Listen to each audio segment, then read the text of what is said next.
सानन्दमानन्दवने वसन्तम् आनन्दकन्दं हतपापवृन्दम् वाराणसीनाथमनाथनाथम् श्रीविश्वनाथं शरणं प्रपद्ये। श्रीविश्वनाथं शरणं प्रपद्ये। हर हर महादेव। मित्रों, आप सभी का मेरे YouTube चैनल रोहित पाराशर जी पे हार्दिक स्वागत और अभिनंदन है। बाबा विश्वनाथ महामृत्युंजय भगवान की कृपा से आप लोग स्वस्थ होंगे, मस्त होंगे, ऐसी कामना मैं भगवान से करता हूँ, भोलेनाथ से करता हूँ। और ऐसा मुझे पूर्ण विश्वास है कि आपके ऊपर निश्चित रूप से बाबा विश्वनाथ का आशीर्वाद आप सभी को प्राप्त हो रहा होगा। मित्रों, श्रावण का महीना प्रारंभ होने वाला है। 11 जुलाई से श्रावण मास प्रारंभ हो रहा है। तो ऐसे में महादेव को कैसे प्रसन्न करें, इस बारे में आज हम चर्चा करने वाले हैं। वीडियो को आप पूरा देखिएगा और निश्चित रूप से आप भगवान भोलेनाथ को, जो आशुतोष हैं, जो बहुत ही शीघ्र प्रसन्न हो जाते हैं। आशु मतलब शीघ्र और तोष मतलब प्रसन्न होना। जिनका नाम ही आशुतोष है, जो बहुत ही शीघ्र प्रसन्न हो जाते हैं, ऐसे हमारे भोलेनाथ, ऐसे बाबा विश्वनाथ को प्रसन्न करने का मैं आप लोगों को कुछ उपाय बतलाने वाला हूं। और बहुत ही सरल उपाय है, जिसको करके आप भगवान भोलेनाथ को प्रसन्न कर सकते हैं। और जब बाबा विश्वनाथ की कृपा आपके ऊपर, आशुतोष अगर प्रसन्न हो गए, तो फिर आपके सभी प्रकार के मनोरथों को पूर्ण करेंगे और आपके जीवन में जितने भी कष्ट हैं उनको दूर करके आपको आध्यात्मिक रूप से जो है शांति प्रदान करेंगे। तो मन की शांति हो, घर का क्लेश हो, अथवा बिजनेस व्यापार में किसी प्रकार का कोई समस्या हो रहा हो, तो यह उपाय करके आप जो हैं भगवान भोलेनाथ को, बाबा विश्वनाथ को आप जिस भी स्वरूप में, जिस भी नाम से जानते हो, आप उनको प्रसन्न कर सकते हैं। तो आइए हम अपना पहला उपाय आपको बताने वाले हैं। सर्वप्रथम मित्रों, आपको अगर पता होगा, आप जानते होंगे तो अच्छी बात है, नहीं जानते हैं तो सबसे बड़ी बात, भगवान भोलेनाथ को जल की धारा जो है वो बहुत प्रिय है। तो आप श्रावण मास में आप प्रयास करें, पूर्ण जो है आपका प्रयास होना चाहिए कि प्रातःकाल अगर सूर्योदय से पहले अगर आप जाग करके स्नान आदि से निवृत्त हो करके भोलेनाथ को जल अर्पित करें। अगर गंगा जल आपके यहाँ उपलब्ध है तो आप जाकर के मंदिर में, अथवा आपके यहाँ अगर स्फटिक का शिवलिंग है, पारद का शिवलिंग है या नर्मदेश्वर हैं, तो आप उनको जल अवश्य अर्पित करें। क्योंकि भोलेनाथ को जल की धारा बहुत ही प्रिय है। तो आप उनको जल की धारा अवश्य प्रदान करें। और किसी भी प्रकार के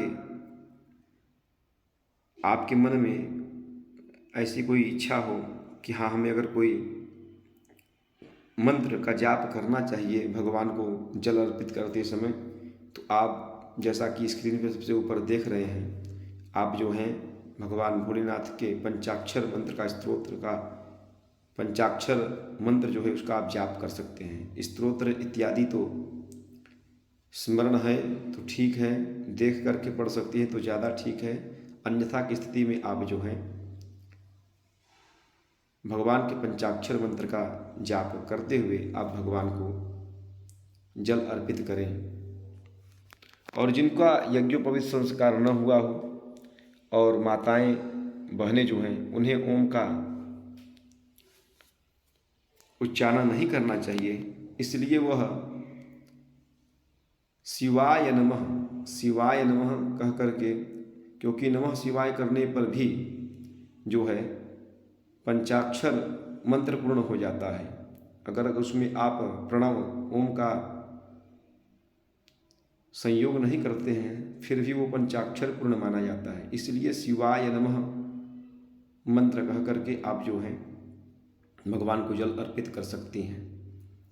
उसके पश्चात आप जो है भगवान भोलेनाथ को कम से कम, अधिक से अधिक आप कुछ भी कर सकते हैं, लेकिन कम से कम जो है आप भोलेनाथ को एक बिल्वपत्र ले लीजिए और उस पर जो है आप अष्टगंध से, लाल चंदन से अथवा भस्म इत्यादि से, जो भी आपके पास चंदन उपलब्ध हो उससे आप उस पर तीनों बिल्वपत्र पे राम राम राम, तीनों बिल्वपत्र पे राम नाम लिखना है।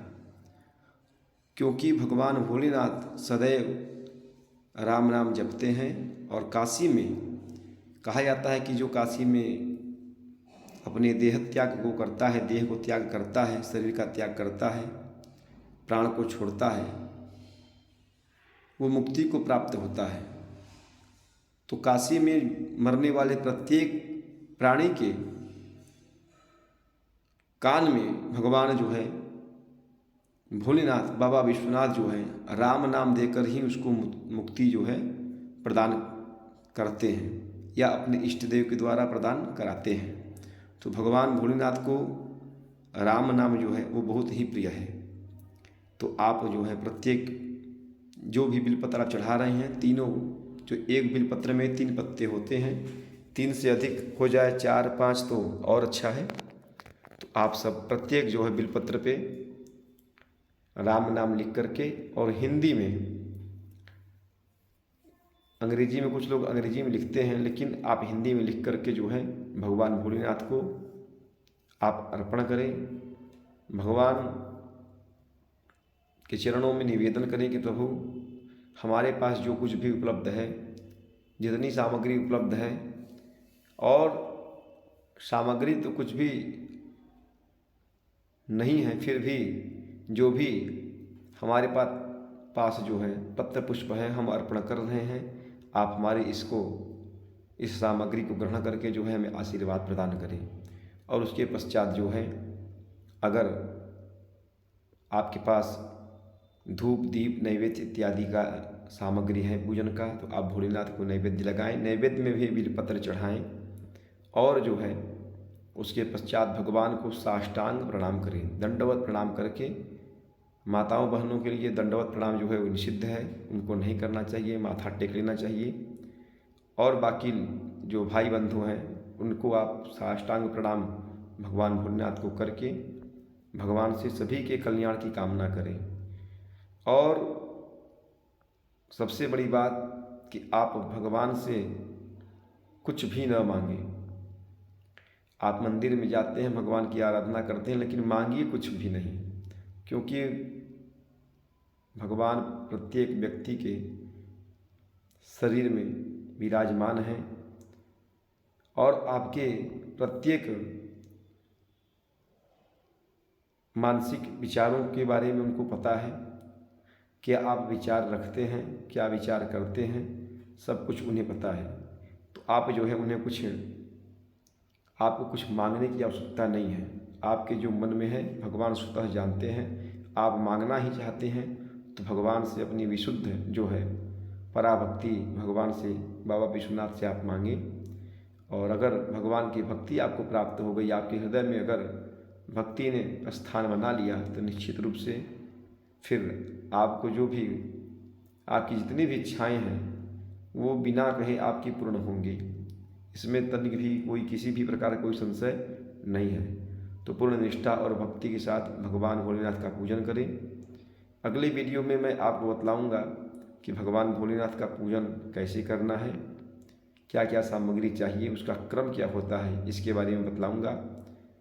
आज यही वीडियो को मैं पूर्ण कर रहा हूँ। जानकारी अच्छी लगी हो तो वीडियो को लाइक करें, शेयर करें और यूट्यूब चैनल रोहित पाराशर जी को सब्सक्राइब करें, बेल आइकन ऑन करें और इसी प्रकार की नई नई जानकारी प्राप्त करने के लिए आप हमसे जुड़े रहें। भगवान बाबा विश्वनाथ आप सभी के मनोरथ को पूर्ण करें। आप लोग स्वस्थ रहें, मस्त रहें, इसी कामना के साथ हर हर महादेव।